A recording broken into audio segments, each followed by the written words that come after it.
After 9 long years, the Nintendo 3DS has finally been discontinued, mostly because of the Switch's popularity, but if Nintendo weren't having trouble manufacturing Switches due to the global pandemic, I could easily see the new 2DS XL sticking around through the 2020 holiday season, and possibly a little bit longer than that. So if you ask me, I think that counts as a COVID death for the 3DS, since after all, it was in the primary age group, seeing as how 9 years for a gaming platform is like 85 in human years. But regardless of why the 3DS bit the big one, I think it's important that we all properly mourn what just might be Nintendo's final dedicated line of handhelds. So make sure to sit back in your Sensei Ricky's favorite gamer chair, press the subscribe button if you haven't already, and allow me, the 4th strongest player on Meriden, Connecticut's Little League T-ball team, CameronAllOneWord, to provide a proper eulogy for the Nintendo 3DS.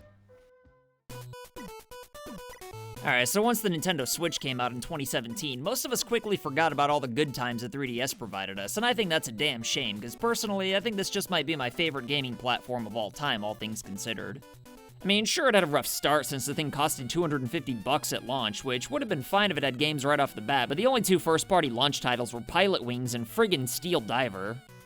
Pilot Wings is a pretty neat tech demo on the Super Nintendo that showed what the new console was capable of, and while the 3DS version wasn't necessarily a bad game by any means, it was completely unnecessary in 2011, but Steel Diver, on the other hand, that was just plain friggin' boring. I remember being blown away seeing the gameplay for this and trying to figure out how Nintendo thought it'd be a good idea to lead with this kind of a game and expect people to pay $250. And then years later, I found a copy for $5 and decided to give it a shot since, after all, this is Nintendo we're talking about here, so maybe the game would actually be fun if I gave it an honest chance. But nope, it really did suck all kinds of horse ass. In fact, I'm not making this up, but I actually bought an extra copy for my good pal Shane as a legitimate prank alongside a Batman belly washer, because that's how random we both thought Steel Diver was. Despite not having any good launch games, though, I ended up buying a 3DS on day one just for the sake of having it, because I knew I was going to get one sooner or later, but I mainly just used it to play Kirby Mass Attack and Okamiden, which had just come out for the regular DS at the time. But unfortunately for Nintendo, though, not many people had the same enthusiasm as I did, which led to the 3DS struggling pretty hard early on. In fact, it struggled so much that Nintendo had to drop the price from $250 down to $170 only a few months later, and their CEO at the time, Satoru Iwata, decided to cut his own salary by 50%.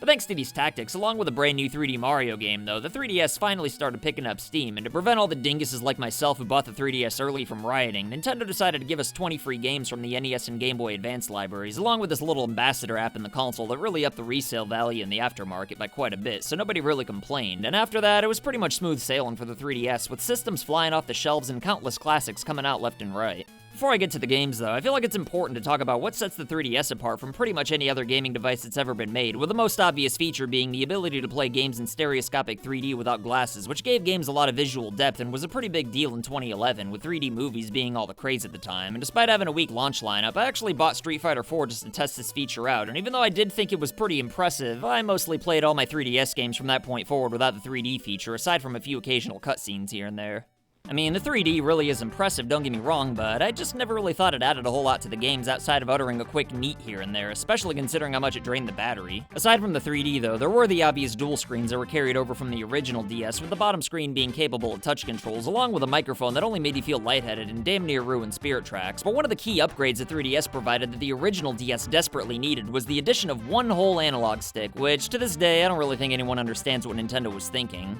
I mean, sure, one's better than none, I guess, but Nintendo knew that they frigged up right away when the 3DS came home from school crying after it was made fun of by the PS Vita, so the above-average-sized end went ahead and released the battery-powered Circle Pad Pro as an add-on right away, just so that 3D games like the misspelled Resident Evil Revelations could be played properly. And you know, you'd think that Nintendo would have remedied this design flaw with the next hardware design, but for some reason, we had to deal with the 3DS XL, which did provide a bigger screen, but the overall quality on that thing was ass, because Nintendo was probably trying to recoup some of those losses from the $80 price cut. The shell felt weak and cheap, the speakers sucked ass, and the fact that the thing still didn't have a second analog stick was just plain silly, because I don't think anybody in their right minds bought a Circle Pad Pro XL. Next came the 2DS, which didn't fix the problem either, but the whole idea for this console was that it was cheap and affordable at only $130, so it'd have been pretty ridiculous for anything about this model to be better than the original. A lot of people bullied the original 2DS for stripping away so many features like the 3D, but meh, I was all for there being a cheaper way to play 3DS games, even though I never had any desire to get my dirty paws on this myself. But what I did end up happily buying, though, was the poorly named new 3DS XL.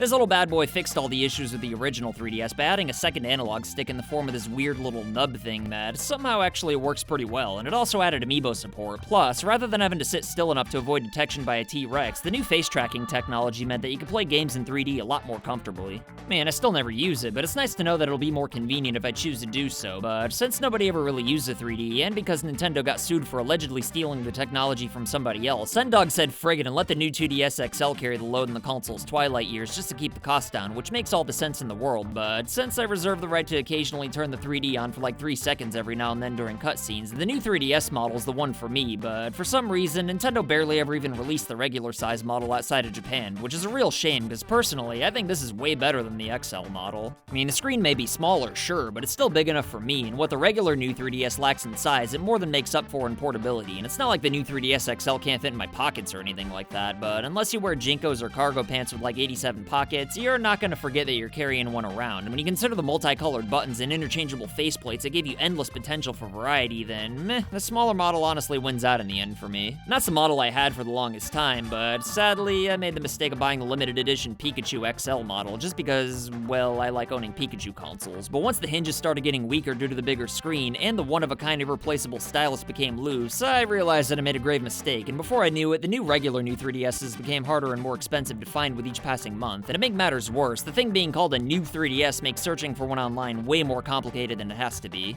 Like, what do you even type in? If you put new 3DS not XL, you just get 3DS XLs, and if you leave the XL out, then you still get XLs anyway. And if you type in brand new regular 3DS, then you find copies of regular show the game. Plus, most of the regular new 3DSs are region locked to Japan, which makes this whole ordeal even more of a mess. So to find one, I had to search US models by barcode, and even then I barely managed to get one. And since I waited so long as I kept thinking I'd find one for really cheap, I ended up paying way more than I wanted to, cause meh, like I said, the 3DS is probably my favorite console ever, and given how unique the hardware is, emulation for most of the library is just never gonna feel quite right for potential re-releases. So I figured if I'm gonna get a 3DS that's supposed to last me for the rest of my life, I might as well get the perfect model and take good care of it so I don't have any regrets. I mean, sure, you could remaster these games for the Switch or another console. In fact, they even tried doing that with The World Ends With You, but even though that game does look an ass hair better and turned out decently enough, it just can't feel the same way as it did on the original DS, mainly because of the dual screens with touch controls, and even though the microphone pretty much always sucked ass, the fact that StreetPass will probably never be a thing again just plain breaks my heart, especially when the Switch would be more than capable of doing this.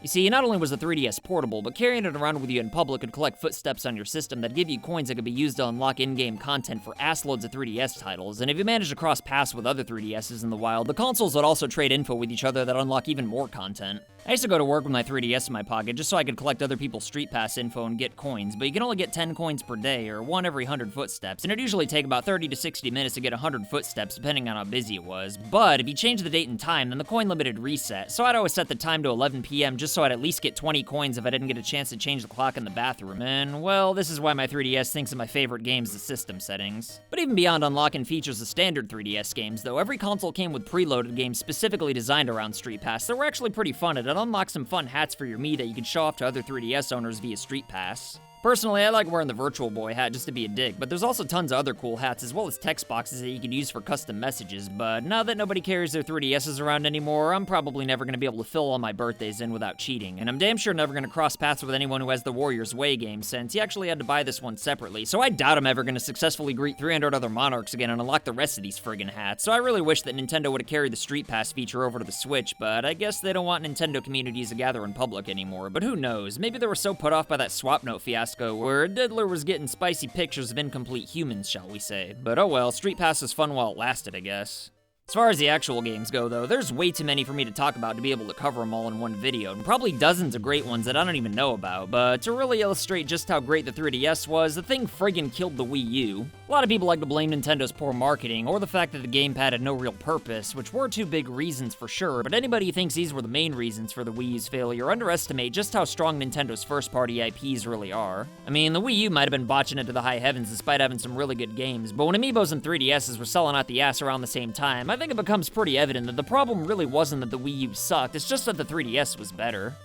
For the first time in history, Nintendo's home console wasn't so much more capable than their handheld, where it offered a clearly superior experience, since the 3DS was powerful enough to where it could play the exact same games. You see, back in the day, handheld versions of games that were made for home consoles were clearly inferior, with the trade-off being portability and a lower price tag. But even though Smash 4 was definitely better on the Wii U than the 3DS version, it wasn't by enough of a margin to render the 3DS version as the crappy version by any means. And even for Wii U games like Mario Kart 8 that were clearly better than their 3DS counterparts, it certainly wasn't enough of an improvement for most people to justify sacrificing portability for twice the price. And when the 3DS was not only cheaper and portable, but also had way more first-party Nintendo titles that would have been just as big a deal had they been on the Wii U, then I think it became pretty obvious that there wasn't really a point in Nintendo dividing their libraries up between two different platforms. They'd only be competing with each other anyway, hence why the Switch was born. So I'd like to think that the 3DS isn't completely dead, but rather that it did a fusion dance with the Wii U, or at the very least had a kid with it, I suppose. I guess that makes more sense. So yeah, while it is sad that my all-time favorite gaming platform died, that is a part of life. So rather than being sad, I think we should all be happy with the 7 years of great games and 2 years of limbo and clinging to life that the 3DS provided us. Again, there's way too many games for me to properly cover in this video, especially since I haven't even played them all, but I did make a personal top 11 3DS games video, as well as a hidden gems video over on the FU Game Crew channel, but I'd be remiss not to say that the 3DS has something for everybody, especially Nintendo fans. But anyway, feel free to pay your final respects to the 3DS by telling me your fondest memories of the console in the comments below, and as always, I'll try my goddamnedest to respond to everybody at some point.